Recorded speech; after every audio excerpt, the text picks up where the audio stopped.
মা রাহান বিদেশ থেকে দিছে। সত্যি কইতাছ? ও মা সত্যি কথা কইতেছি।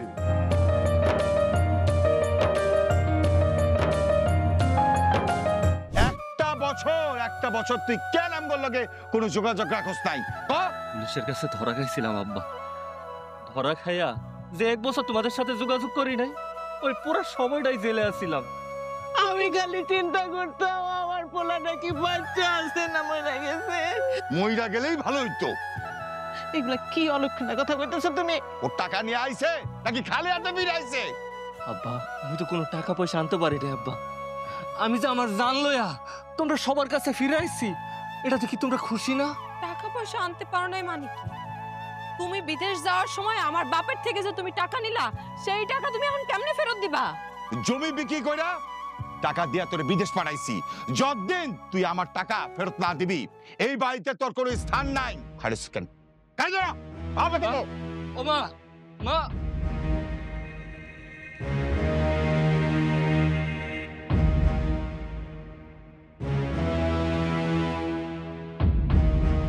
সব টাকা পয়সা তো পাঠাইছো বাপের অ্যাকাউন্টে, বউর কথা তো শুনবা না।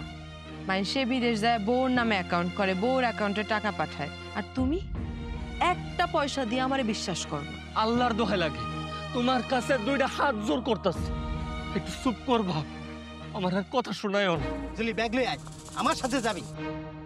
আব্বা এসব আপনি কি কইতেছেন? ঠিকই আছে, তোর মতো আকাইমার কাছে মানুষের মায়ের রেখে লাভ। যেদিন সোনা গয়না বানায় আমার বাপের বাড়িতে আমার চোখের সামনে ধরবা যায়, সেদিন তুমি আমার সামনে চেহারা দেখাইবা। জুলি যাইও না। ছাড়ো। তুমি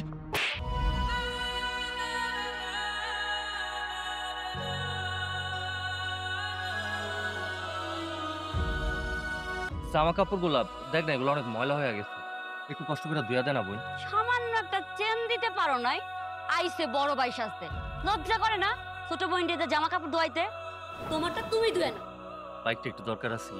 বাইক দিয়ে তুই কি করবি? আমি তোমার ছোট ভাই, এতগুলা বছর পর বিদেশ থেকে আইলাম, তোমার বাইকটা চাইলাম, আমার বাইকটা দিতে পারবা না? ছোট ভাই, হ্যাঁ ছোট ভাই যে আমি কত কিছু কইছিলাম, একটা কথা শুনছে? একটা আইফোন চাইছিলাম শখ কইরা, এটা আনতে কইছিলাম, আনছস আনস নাই, আবার ছোট ভাই সস্তায় জানে। এই তোর সাহস দেখে আমি অবাক হইতাছি। তোরে না তোর পোলারে খাওন দিতে নিষেধ করছি? আয় কথা বলা চুপ থাকো। আয় যা। শোনো বেরো আমার বাড়ি থেকে।